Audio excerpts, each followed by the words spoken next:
E de sábado à noite último, Caianan no centro de cidade aqui da mobilizar para carnavalista na entusiasmar para a primeira parada de Carnaval 60. Uma criatividade grande de color, luz e música dominando as paradas de flambeu por completo.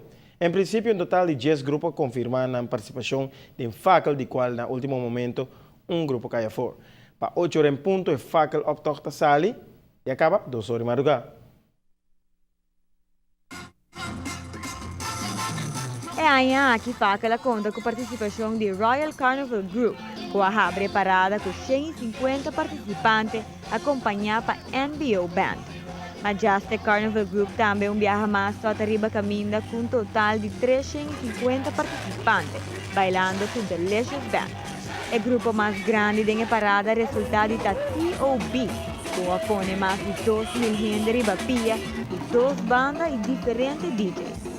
Champagne Carnival Group também para vários anos acaba de pôr um grupo grande de participantes riba caminda acompanhado por Tsunami, qual é aqui tem alrededor de 900 pessoas.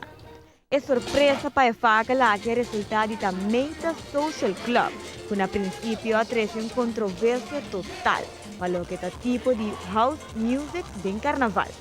Pero não sabe tem 1.500 sostenedores, com 3 diferentes secções para toda idade. Dushi Carnival Group também tem um bom ambiente junto com Dushi Band e para promover viagem, Los Lagabay também join facal com 500 participantes, com queda acompanhada para Robert Chandor e solo banda maneira sempre, qual é uma tremenda riba caminda. Lizards and Teasers, junto com o grupo, também põe 1.000 gente riba caminda e para finalizar a parada, grupo OPC. Em total, nos serviços alrededor de 8.500 pessoas arriba pia, qual está a facal é a parada mais grande de carnaval. Há vários anos acaba. A parada cana general basta lihe, te hasta um pouco muito lihe, segundo algum carnavalista, e te hasta parece um rato com a parada mané core.